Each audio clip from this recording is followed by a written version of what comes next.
3, 2, 1. Good morning, everyone. Pete Pardo here from Sea of Tranquility. Welcome to Favorite Second Banana Vocalist Part 2 alongside Martin Popoff. Here we are on this Friday morning yet again. Good morning, Martin. How are you today? Yes, morning, Pete. Doing well. It's windy up here in Toronto, but as we discussed before we went on air, it's very windy where you are. So very windy, so windy that I have my neighbor's garbage flying all over my front yard, and it's like, what the hell is going on? So yeah. You know, it's windy when you have the 100-pound garbage disposal bins are laying down on the ground and all this stuff is all over the place. But yeah, that's my Friday morning. So anyway, so today, you know, it's funny. We titled this one Favorite Second Banana Vocalist, and you get people who are like not from North America who like don't understand the banana concept. I know. So, I noticed that. It's like we've been saying, you know, second banana here forever. So basically what this is like kind of like the second best, or the guy who doesn't normally do it. I don't know, there's probably another kind of slang word for it, but I don't know. But hopefully if everybody watched the first episode, you kind of get what we're talking about. So we picked 5 more each, and we're here to tell you about it. So I'll have Martin kick us off with his first selection of the day. All right. So my first one is a very odd one because, you know, in a way he's a first banana, but not really when it comes to vocalists. So I'm going with Pete Townshend from The Who. So I brought this out because one of my favorite Pete vocal performances is Eminence Front, which is, you know, far and away, most people consider that the best song off of this album. It was the biggest hit off of this album. And I also brought this out, Who by Numbers, because he does Blue, Red, and Gray on here, that beautiful little kind of ukulele song on here. And he does However Much I Booze, which is just a great lyric about boozing too much, right? Which he knows a lot about. Yeah, I mean, it's a real kind of AA sort of song, right? Because he's talking about how he's not a very good person and all this sort of stuff, right? But no, it's interesting. I kind of went through a bunch of the Who albums and realized I was quite shocked how much he doesn't sing on these records, right? I mean, it's a funny dynamic. He seems to be kind of like Roger Daltrey is this. He's in The Who. He's the front man. He's this good looking guy with the curly blonde hair, and he's got this voice that everybody loves. So he is our lead singer, but you know, Pete's kind of writing almost all the lyrics, right? So this stuff coming out of Roger, I'm thinking of Pete all the time when Roger's singing anyways, but it's quite odd that Pete doesn't sing very much. And as we talked about the first time we did Second Banana Vocalists with BTO, and BTO more so, but BTO and ZZ Top, The Who has this great arsenal where you've got the shouty guy with the powerful voice, and then you've got Pete, who's like the sensitive, you know, the emotions coming out voice. It's kind of a high, reedy voice. Some people have called it nasal, but I don't really care. I love his voice. I love the songs he sings, but I think we're all sort of programmed to think he's singing more because he's got some pretty popular solo albums as well, especially Empty Glass. And I love All the Best Cowboys, and they did Iron Man and all those other things. White City had some hits on it as well, right? So yeah, it's funny. He doesn't really sing that much, but I always think he's singing more. I made a couple of notes.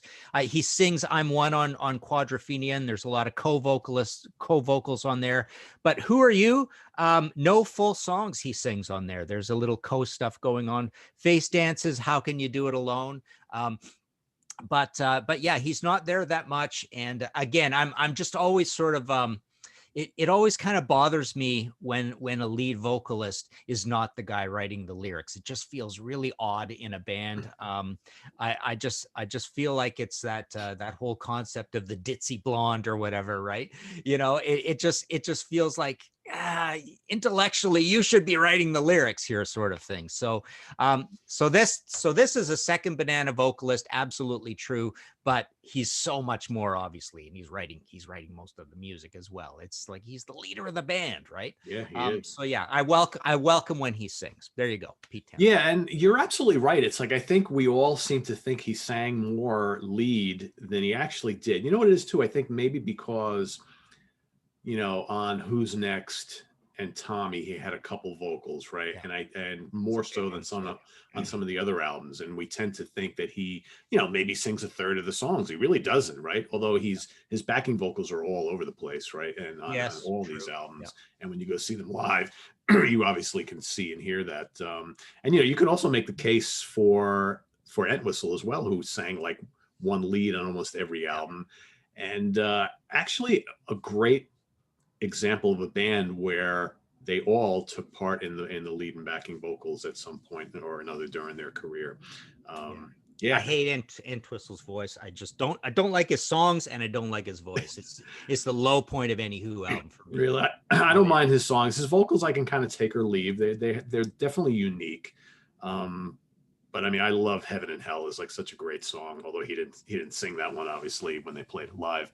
But My Wife, I like that song. I'm not crazy about his voice, but and I think Keith, and the odd time where he sings, I think he's got a hilarious voice. He's not a singer, obviously, but yeah, it's an interesting point about like you have the lead singer who doesn't write the lyrics, and there are a few notable bands that are like that, but it is kind of odd. You always think that maybe there's this kind of misconception that the lead singer should be the main lyricist in the band. And that doesn't always have to be the case, but I think we've seen that more often than not, right, throughout the course of rock and roll. So. Yeah.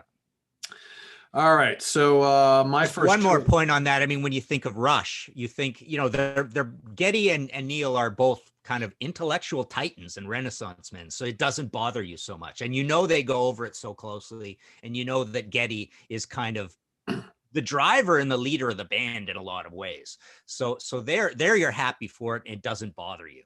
Kind of thing. Yeah. I mean, look at Sabbath too. You had Geezer who was writing all those early lyrics and not Ozzy. And then, then when Dio came into the band, he's a lyric guy. And you have to wonder if initially Geezer was kind of like put back by that a little bit, or maybe he was ready to give up the reins at that point. Yeah. I don't know. All right. My first choice is going to be Phil Collins in Genesis. So as we all know, and maybe there's someone watching who doesn't know, but originally in the band in Genesis, Peter Gabriel was the main vocalist in the band. They would give Phil the occasional lead vocal on some of the early albums, and he would sing backup vocals like For Absent Friends. Excuse me. For Absent Friends was a vocal from him on the Nursery Crime album, More Fool You. They would give him these little kind of short little poppy songs, little folky songs to sing vocals on. I thought, wow, the drummer's got a really nice voice. But then, of course, when Gabriel announces he's leaving the band after The Lamb Lies Down on Broadway, they're kind of left in a little spot. Do we go out and get a new vocalist? And then, but wait a second. We got a guy right here sitting behind the drums who sings pretty damn good. You want to give it a try? Sure, right? So they do that. And his first appearance fully in the vocal chair is a Trick of the Tail. And then, of course, Wind and Wuthering. And they do the Seconds Out live album where you get to hear him sing all of those Gabriel classics. And you know what? They didn't miss a beat at all. And it's like, it shouldn't have been a surprise to anybody because, now, as we know throughout history, as it's been all these years later, if, we were all to go back in time and be Genesis fans in, 1974, if we were like, kind of like, oh, but, he's just the drummer, go back and listen to those first couple albums and hear those lovely backing vocals, the occasional lead vocal that he dropped on every album. And it was the perfect choice. And as it turned out, the best choice they could have ever done. Because then, of course, after these two albums, then Hackett leaves, and then You Were Three, and Duke, and the self-titled album, and Abacab, and all those big, huge albums. Obviously, he became to most fans as the voice of Genesis. And early on, most of us were thinking, well, who is ever going to be able to replace Peter Gabriel? And it was a no-brainer. And as it turned out, a lot of people, Gabriel's got a very unique voice. I think Phil is the more natural singer.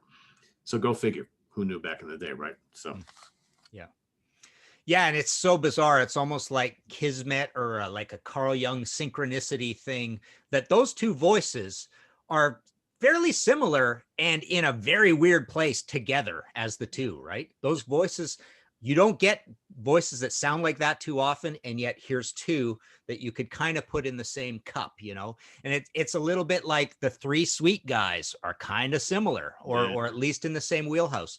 The Three Yes Guys, kind of similar in the same wheelhouse, and it's really weird, especially in this case that he comes in and it's like, wow, you sound a little bit like Peter Gabriel, like quite a bit like Peter Gabriel. So like a little more kind of I don't even know how to describe, like a croon. I was going to say croonier, but that's not really a word.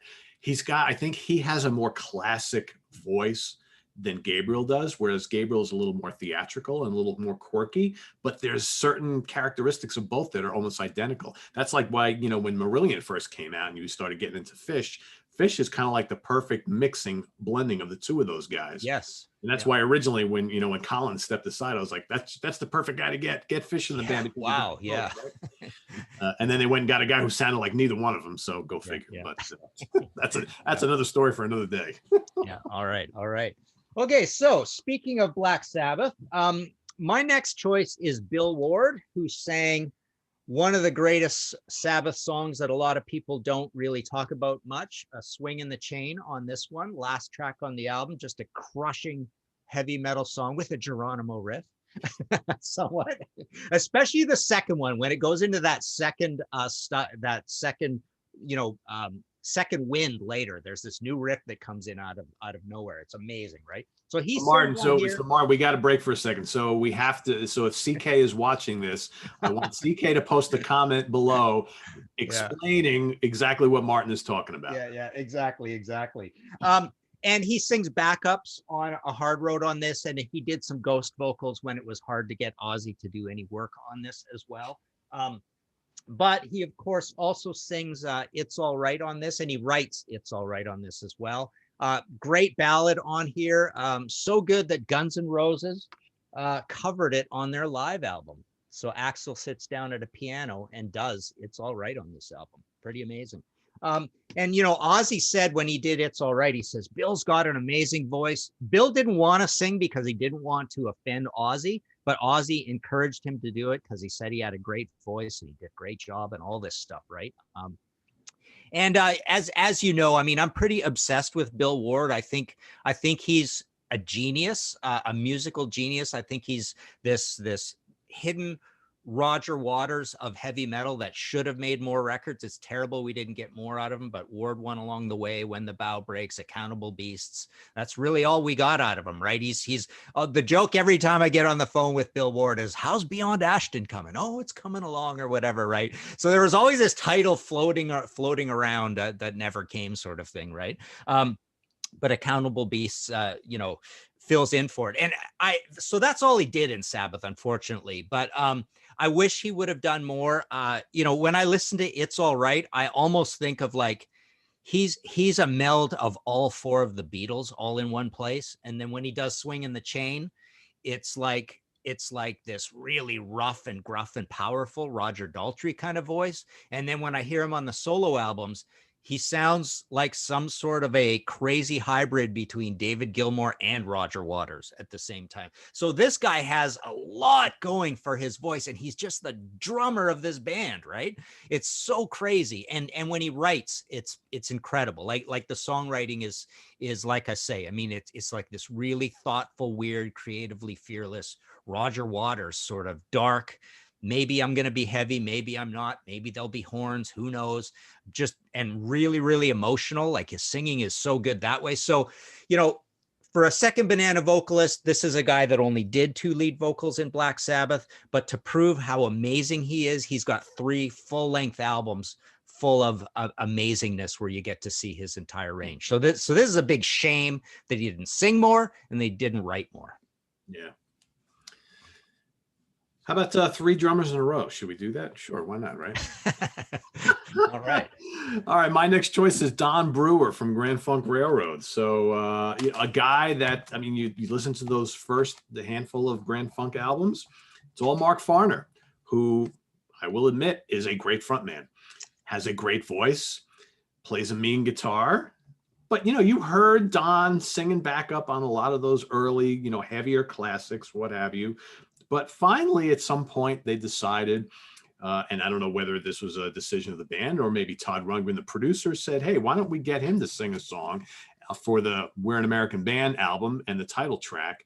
And lo and behold, it became a huge hit. And all of a sudden people are like, wow, the drummer's got a really good voice, right? And you start to see him singing more and more on all the albums going forward. Still not as much as Mark. Mark was still the main guy, but they gave Don at least 2 or 3 lead vocals on every album going forward. Same thing with Shining On. And all of a sudden, this became like a 2-vocalist band. And he's got a really different voice from Mark. Mark has got the more traditional lead singer voice, a little, higher voice, whereas, Don's a little more of kind of like a mid-pace, a little more gruff sound, but still very soulful. I think that's the great thing about this band is you had these 2 singers who complemented each other very well, both kind of soulful, but they sound nothing alike at all. And I've talked to plenty of people that say they would have loved to have heard more Don, even though, Mark is considered the lead voice. It's almost kind of like the Who scenario all over again, right? You get the one guy who is the front man. He looks the part, great voice. And then you got this other guy who also co-writes the songs, who also has a really good voice, but they use him sparingly early on. And then he starts to kind of come out of his shell a little bit. So so that's my second choice and our 3rd drummer in a row that we picked here. There's actually a couple others we could have that neither one of us did for this show, but that may be for another day. Yeah. And they come from that great soul and funk tradition and Motown and Detroit and all that. It's almost expected that they're supposed to be amazing singers, right? Yeah. So yeah, cool. All right. My next choice is Andy Curran from Coney Hatch, this band here. So that's their debut album, Coney Hatch, Canadian band. This is 82, I believe. And then here's a greatest hits album of theirs, but essentially they only made 3 albums, except they came back with a reunion album in the last couple of years, which is really good. So that's their 2nd album, and that's their 3rd album, and then that's it. They broke up. Here's a cool ad of the debut album, and there's some vinyl of it. So the neat thing about this band is that they sound like a pre-hair metal band, but also like heavy and AC/DC-ish, and they kind of keep it simple and with a massive bottom end. And they could have been really quite big, really, really hitsy. Like this is a band that you thought, hey, there's hits all over these albums sort of thing. They're from Toronto. So the lead singer is Carl Dixon. Now, so essentially, let me see if we could. So Carl is like the Carl looks like Dennis the Menace. There he is over there with the blonde hair. But Andy Curran, the second singer, sings like Dennis the Menace. So he's the guy with the sort of like slightly punk rocky new wave, kid with a slingshot vocal. And Carl is like the good singer, like the really good crooning singer. And he does most of the songs. But Andy sings Monkey Bars, which is one of the most amazing songs on the debut album, one of the greatest things they ever did. It's got this killer Steve Shelsky guitar solo in it. He does I'll Do the Talking and Stand Up. On Out of Hand, he does Shake It, Some Like It Hot, Love Games, Fallen Angel, Friction. He does Wrong Side of Town. He did a solo album here in Canada that was actually pretty big. And then he went on, he worked in the Rush office for years and years and worked his way up. And now he's part of Olay and that whole thing. So he's still in the business and he still plays. And Coney Hatch, even with that reunion album, which was really good, they went out and toured it. So really, really cool band. I play these guys a lot still. That's kind of the odd part, but yeah, there they are, kind of looking all hair metal-y. So this is a little more in the hair metal years. And Carl Dixon, is also known for having had one of the worst car accidents you could possibly imagine and not die. He broke something like 40 bones in his body. Like he was in really, really rough shape. All his organs, internal bleeding, like literally the worst car accident I've ever heard with a guy not dying. And he slowly over the years recovered, which is great to hear. And I think that happened in Australia. Did I say that already? Australia. But but yeah, so that happened to this band as well. And that was in recent years. That has nothing to do with the breakup of the band. But yeah, they only made, like I say, these 3 albums and then a reunion album. And so Andy is the good foil to Carl, because Carl is your technical, almost like a high vocal, but a Paul Rogers sensibility. And Andy is more like the the punk rock mayhem guy voice in here, with a lot of youth to it, right? He sounds like a teenager sort of thing with his voice. So yeah, they go great together, and it was a band with a lot of power and a lot of talent. You know, it's funny. I saw them numerous times during the 80s because they somehow managed to get on almost every decent tour from like 84 to like 87 or something like that. Yeah, I saw them back up Priest on 82 and Screaming for Vengeance. Yes, I saw them open for Priest. I saw them open for Maiden. I think I saw them open for Dio at some point, perhaps. I don't remember. But I never owned anything by them. They were like one of those bands that I saw all the time live. They were always an opener, and I just never bought any of their stuff. Yeah.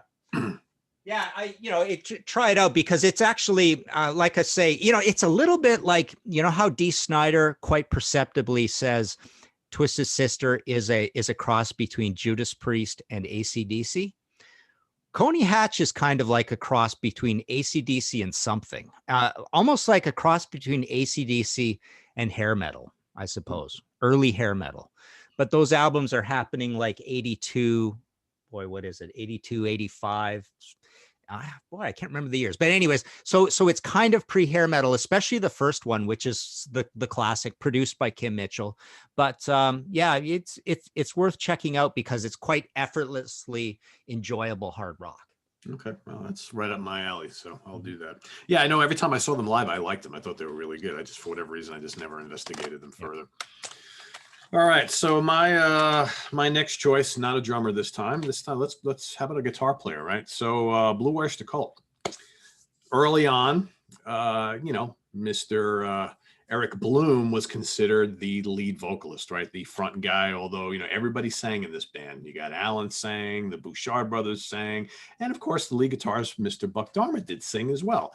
But, I think early on, it was pretty much the way Blue Oyster Cult ran their business was like, Eric's the lead guy, but everybody else sang. So really, you could talk about any guy in this band being the second banana vocalist. But the reason I picked Buck is because he later became on par with Eric. And I think most people realize he actually had the best voice in the band. So, you heard him a little bit on some early classics, but it really wasn't until obviously this album, when he sang Don't Fear the Reaper, that everybody really took notice. It's like, wow, that's a really good voice. Who is that in the band? That's, of course, the lead guitar player, right? And then you would start to hear much more from him. And all of a sudden, all the big hits from the band turned out to be hits that he sang. So you could Burning for You is another one.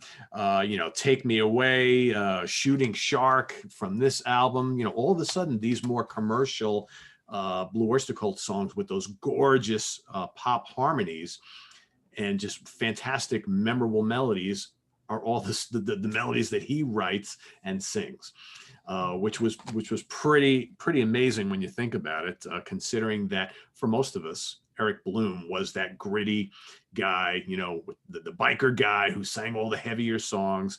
But you had this other superstar within the band. And now it's like you look at the recent album and Buck sings like half the album.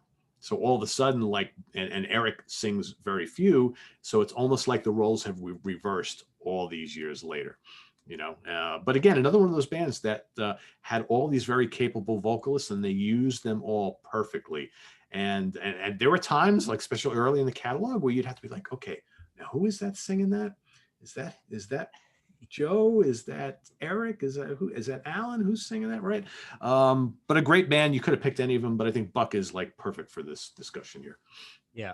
And often they would all take a chance at, take a try at singing it and figure out what they figured was best for the song. And the other good thing about Buck there is that it's so easy to do this when your previous, full on or more or less full-time lead singer live has got a guitar strapped to him the whole time, right? So you don't have this uncomfortable situation where the lead vocalist, like an Aussie, doesn't play an instrument, and you can't do this, right?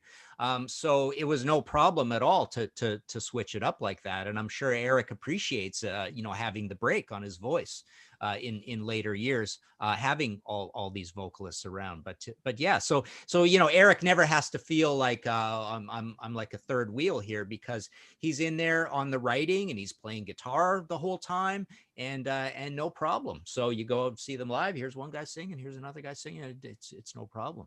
Yeah. Yeah. Cool. All right.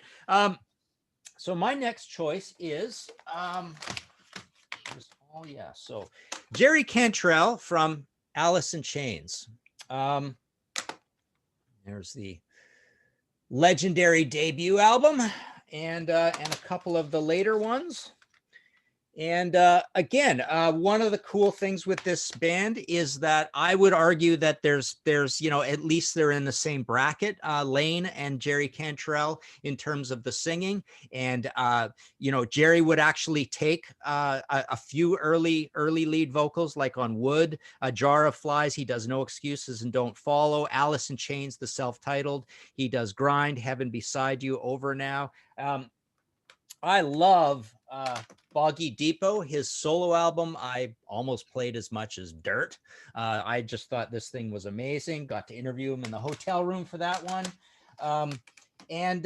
So one of the cool things about having him as a second banana, number one, he's a great singer, and he does, like I say, a lot of the backups, and he's even in that wheelhouse with Lane, so it doesn't even feel that jarring when he does it. But also, he's the main music writer in the band, and he's the guitarist, and so you feel like there's that extra layer of validity to when he steps up and he does a lead vocal. And then you move on to William Duvall.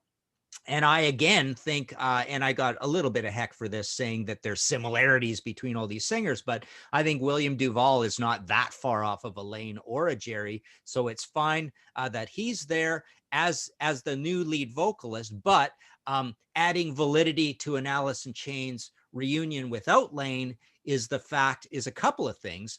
Well, a few things, actually. William, he's a prolific guy who's an artist on his own, and he's done lots of music on his own. He's got a guitar on, so he's also, like, you feel like he's got some talent, actually. Wow.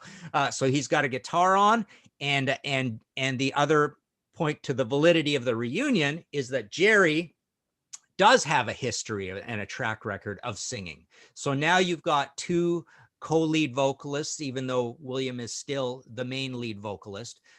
But everything, it just feels perfectly in sync, and they're making these good records.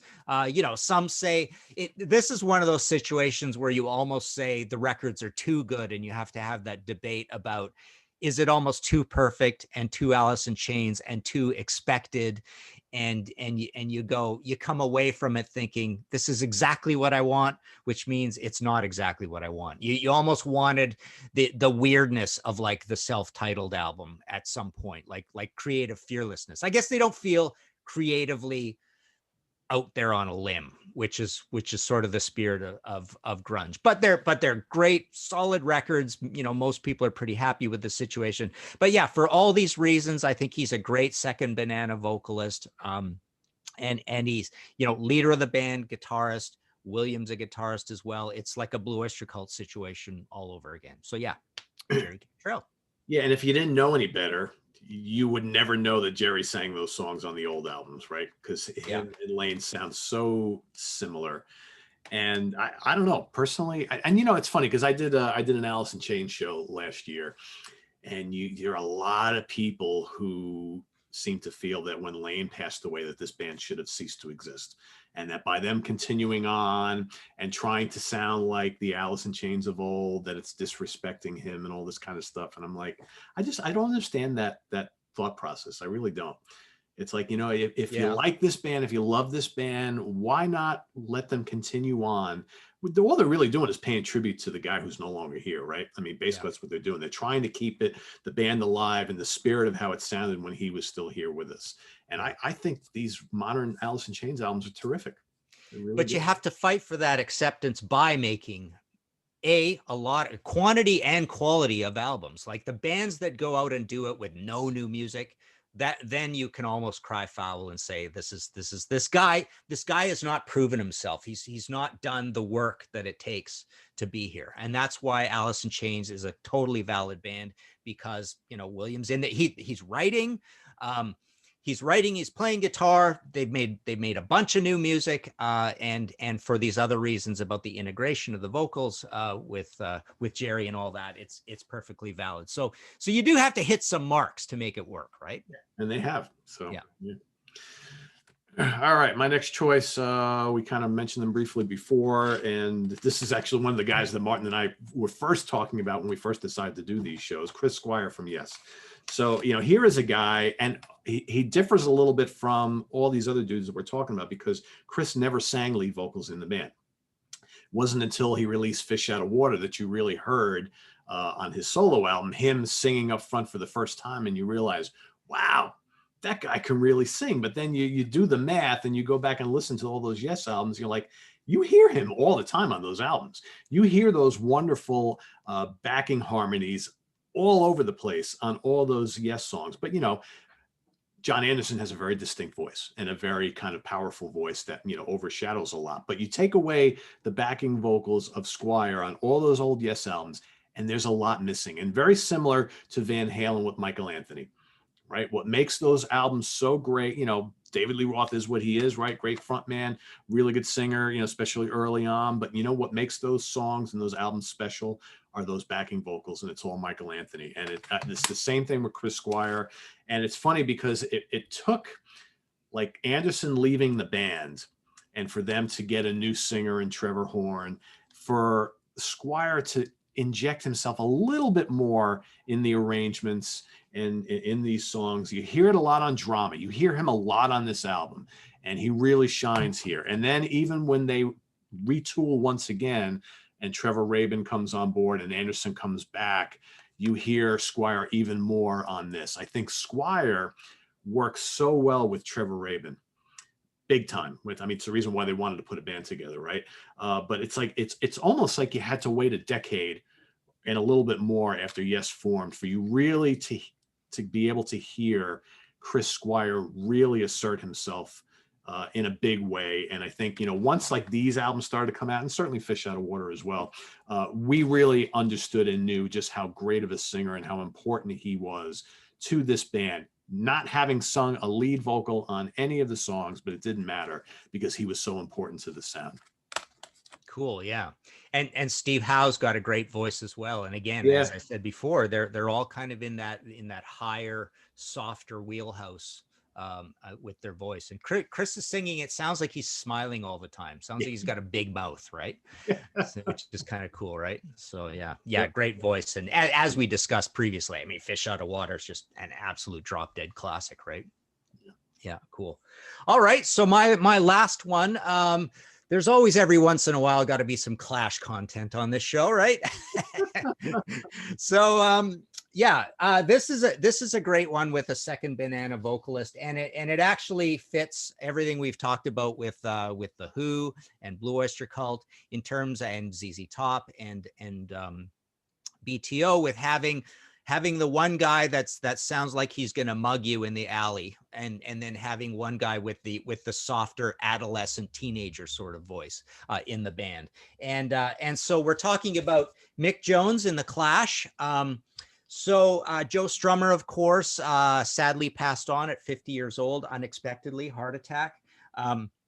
But the two leaders of the band were Mick Jones and Joe Strummer, and they were both guitarists and both key writers in the band. But Joe Strummer had that real punk rock shouty voice, very distinct voice, and Mick had this really, like I say, almost an adolescent, innocent sort of voice, and it went along with the band's great lyrics. This band has some of the greatest lyrics of all time. On Give 'Em Enough Rope, Mick does Stay Free, which is about a buddy who's in jail and he's just trying to keep his spirits up, sort of thing. On London Calling, he does the incredible, almost disco-y hit that's not in the track listing, called Train in Vain. And let's see, I'm Not Down, Lost in the Supermarket, another mellow one, The Card Cheat, Rudy Can't Fail. So he does a lot of the more melodic songs, which kind of go along with his voice. Combat Rock, the big hit, Should I Stay or Should I Go, is him singing. Here's an EP of theirs. Here's the triple album of theirs, Sandinista. What does he do? A Police on My Back, Somebody Got Murdered, Up in Heaven, Not Only Here, Something About England. You know, three of those I'd say are three of the greatest songs on this album. And it's funny, he's got that adolescent voice, but he's also the guy who was always known as sort of the rock star in the band, maybe a little bit of a prima donna, a little bit of a who cares, I can do whatever I want kind of guy. He's got a little bit of that Ace Frehley vibe to his personality, and it doesn't really come out in his voice, but it just comes out in his personality. So there's a bleed over to the voice. And there's the debut album there as well. So yeah, again, great to have, you know, this is a band with only 4 members, and it's great to have 2 totally distinct voices in the band. Yeah, absolutely. Yeah. I mean, that formula worked for a lot of bands, right? So, yeah. I think it's good for the fans because you do get that variety from track to track, album to album, right? Yep, for sure. As long as the both guys can sing, right? That's the thing. All right, my final pick of the day is going to be Robbie Steinhardt from Kansas.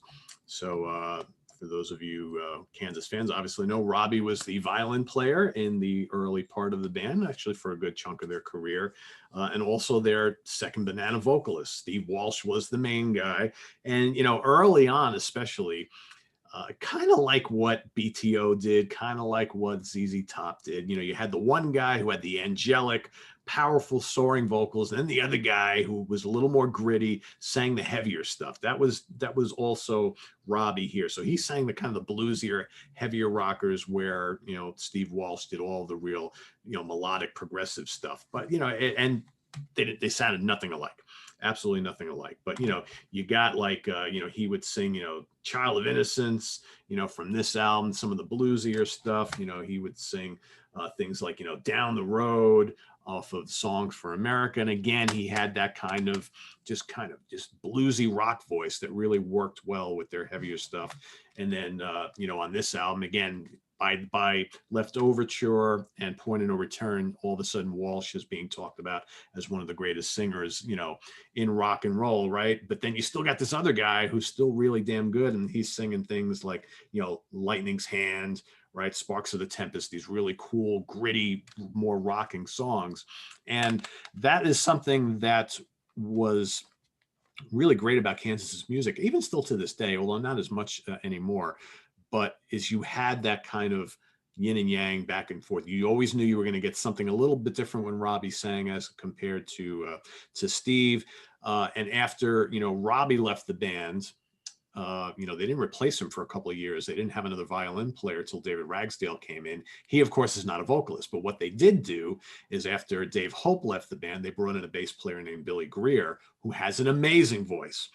And so they really tried to build back that kind of dual vocalist thing, and especially during Steve Walsh's kind of final years in Kansas when his voice was really kind of shot, they relied on Billy quite a bit to do, you know, to help out with the lead vocals and provide some backing vocals. You know, sadly, in the last couple of years since Ronnie Platt has joined the band, Ronnie is tending to do both. He's singing the Robbie stuff and singing the Steve stuff. And I love his voice, but I almost wish they would let Billy do a little bit more, because I like that kind of back and forth, that little dichotomy of having the two unique sounding singers in the band, because I think that's what Kansas was always all about. And I think it works really well. But yeah, but Robbie Steinhardt, great vocalist on his own. You know, I mean, Steve Walsh is legendary, but Robbie's a really, really strong second banana vocalist, I think. Yeah. Cool, man. Yeah, so many weapons. Absolutely. And the changes over the years, you could almost do a whole episode on Kansas vocalists, right? Yeah. That's pretty cool. But no, that was a good, the John L. Yeah, that was a great summary there for sure. So do you want to hear a couple of honorable mentions? Because I don't know if I could do another one of these, right? I mean, what do you think? Do you want to talk a few honorable mentions? I gotta see if I wrote any down here, because I know I well, go ahead. Go with yours. Let me look and see what I got. Well, okay. I mean, did we ever on the first episode who have we covered from Kiss on here? I mean, because Ace, Peter, Eric, I mean, Tommy, everybody's kind of in there singing. Did we? I don't think we've done any of the Kiss guys. No, right? we haven't. We haven't. Yeah. So, I mean, you and I both agreed when we were discussing this before. Peter Peter is probably the best combination of voice and singer that isn't Gene or Paul in the band, right? Ace is a great voice, maybe not so great a singer, right? And there's other guys as well. Stuart Copeland in the Police I had down. Ike Willis in Frank Zappa Band. Love Ike's voice. So cool. Status Quo was a funny one, or Status Quo for you British people, of course. But, Alan Lancaster and Rick Parfitt could both be considered second banana, right? I think we talked about Derek St. Holmes, John Wetton in Uriah Heep, right? Yep. What else? Here's one I definitely know isn't on your list. Steve Diggle from the Buzzcocks. And not a great voice. I mean, Pete Shelley is really the great voice in there. And then, I almost put in this episode instead of someone else, I almost put in George Harrison in the Beatles. That's a good choice. Yeah, that's great a good things one. that he did as well. So yeah, I don't think we covered any of those in the previous one. No, we didn't. I'm off the top of my head. Like Gentle Giant comes to mind because of course Derek Shulman is their lead singer, but like all the other guys in the band sang, and Ray had a good voice. His brother Ray Shulman, and Kerry Minier, the keyboard player, also had a really great voice, and he sang a little bit here and there. But so that's another example. I'm trying to think of other ones that we did. Well, you were pretty hot on putting Peter Criss in here, right? So yeah, I mean, absolutely, because I got to say, especially in the early days, he was one of my favorite singers in the band. I love when Peter sings. It's almost like, we could talk about all the songs, but it's like he sang at least one track on every album early on. And it was a barnstorming track. And he had that raw, gritty, but very soulful voice that I think totally worked.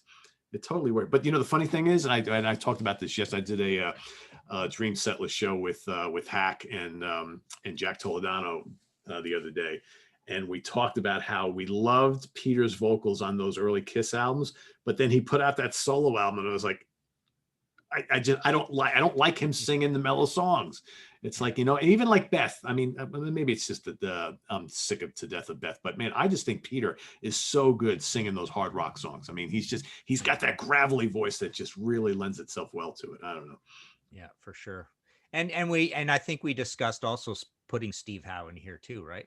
Yeah, we did. We did. Yeah, I'm trying to think if there's any other ones off the top of my head. Oh, one that we didn't mention that was on my original list is Bernie Marsden in Whitesnake. Okay. Bernie Marsden, really good voice, sang a lot of backup vocals to Coverdale on those early Whitesnake albums, and even sang, like, I think, was it one or two lead vocals early on, and I'm forgetting which album it was. Was it Saints and Sinners or Ready and Willing? I don't know, one of those albums. Really good voice. He's also had a really, really good voice. He's another one that came to mind. And geez. Well, how about Mike Portnoy? Okay. A lot of backup vocals on those Dream Theater albums. And, John Petrucci too, and, Mike sings a lot on the Transatlantic stuff and does some backing vocals on the Winery Dog. So he's another guy who's always been a, solid second banana guy. Yeah. Yeah. And do you think John Lennon's a second banana guy? I mean, George Harrison for sure, and even Ringo. Ringo's fun to listen to as well, right? Yeah, I don't know if I'd classify Lennon as second banana though, because I mean him and Paul basically shared. I mean, that's a tough one. Do you think it's 50-50 with those guys? I can't recall. I mean, I always think of Paul first, but yeah, I mean, I think of Paul first because I like Paul better, but I don't. I would think it's pretty close to 50-50. It's got to be. Yeah. Right. I don't know. Yeah. It'd be interesting. If anybody out there knows, it'd be interesting. I don't know. I've never, we'd have to go back and look at all those albums and kind of do the math, but I don't know. Oh, I'm sure the math's been done with the Beatles before. I've heard that there's more than 2,000 Beatles books that have been written. Oh God, that's crazy. Yeah. I can tell you one person that does not qualify for a second banana vocalist, and that's Linda McCartney. Oh yeah. Right. Yeah, exactly. May she rest. I mean, I loved her, but yeah, it's like. Yeah. I mean, we had a long list of people who clearly are second banana vocalists who we didn't like, right? So you could almost do a show on that. But yeah, cool, awesome. Denny Lane is one we should mention. Denny Lane is a great example of this. I mean, he did a fair amount of lead vocals on those Wings albums, and his voice was always there backing up Paul. I think he's someone who definitely needs to get a mention. Very, very good singer on his own. Yeah, cool, right on. So there we have it, everybody. So, some more second banana vocalists that we dig a lot. So if there's any you think we missed, put them in the comments below. Martin and I will be checking that out. So, and make sure you visit us on the web at www.seatranquility.org. We're on Facebook. We're on Twitter. Of course, we're here on YouTube all the damn time. Stay tuned because Martin and I are coming right back for a dream setlist show for Scottish hard rock legends Nazareth. So don't miss that. For Martin Popoff, I am Pete Pardo. See you guys real soon.